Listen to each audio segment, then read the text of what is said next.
Hi everybody! Teacher Caroline here, coming at you with 5 things to remember when working with the Chinese classroom. Now, as we all know, every culture is a little different. Different gestures mean different things. I know my French host family has this very embarrassing video of me saying, "Yeah, we did it! Peace out!" and immediately drawing this away because I realized, is this offensive in France? I don't know, and it's not, thank goodness. But that being said, there are a couple things you should probably know as you begin your Palfist journey, just to make sure that the student feels comfortable and so do you. So number 1, don't point with one finger, especially to a person. This is considered a very rude gesture in many cultures. In fact, if you've ever been to Disneyland or Disney World, perhaps you've noticed that the employees follow this same rule. They have to make up some sort of gesture to motion to something. Walt Disney was very adamant, please don't point. In many cultures this is rude. Chinese culture is one of them. How do you circumvent this? Well, maybe try pointing with 2 fingers or your whole hand. Sometimes you just can't avoid this, right? Maybe you're trying to demonstrate to say one word, this. I've never gotten into trouble for this, but just try and be mindful about that. If you have to point to your student and say, your turn, I try and use my whole hand. Your turn. What's your name?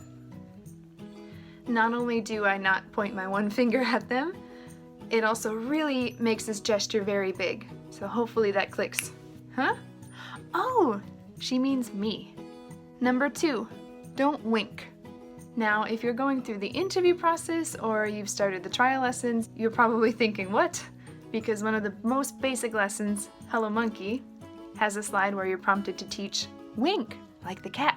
That was a fail wink, I'm so sorry. I don't completely understand it, but I've seen this come up multiple times. It's rude to wink in Chinese culture, so avoid that if you can.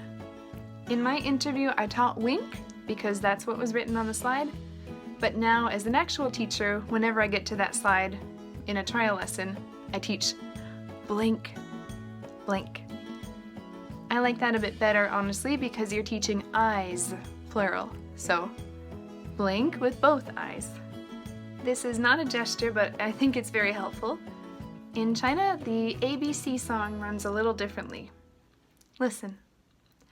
A, B, C, D, E, F, G, H, I, J, K, L, M, N, O, P, Q, R, S, T, U, V, W, X, Y, Z, X, Y, Z.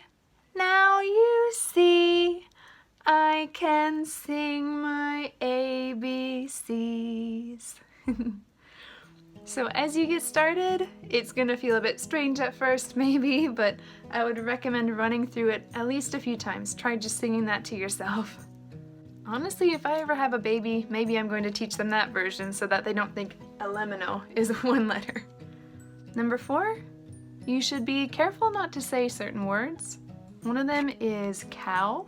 The sound in cow is quite similar to an incredibly vulgar word, so I would try and avoid that if you can. Maybe if you're talking about a cow, you can say, oh, moo moo, moo. Of course, again, in one of the trial lessons, you actually say, where is the cow? In that case, just say cow. They want you to say it.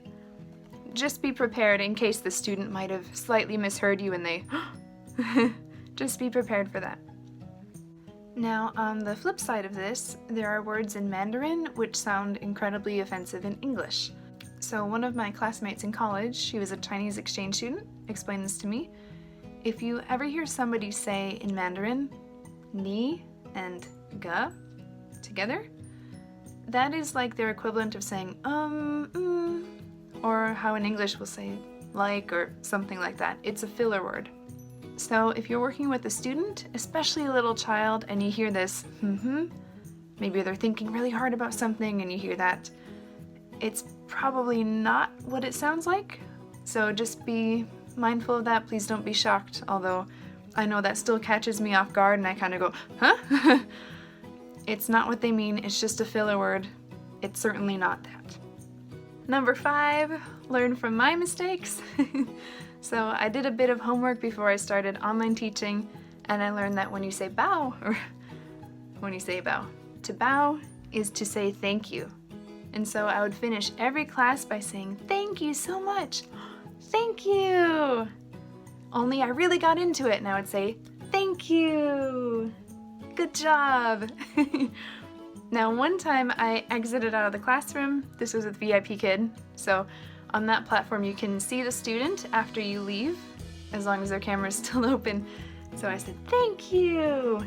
Good job." And I exited out of the classroom, and immediately the kid and his mom just start laughing hysterically. And I thought, what did I do? And so I Googled, and as it turns out, if you bow a very long time, it means you're bowing to a very old and wise person. So this poor child, I think he was like 4 or 5. Here I am, oh great, powerful Oz. I don't know what you would call him, but they thought it was pretty funny. So now I still bow sometimes, "Thank you," but I keep it very short.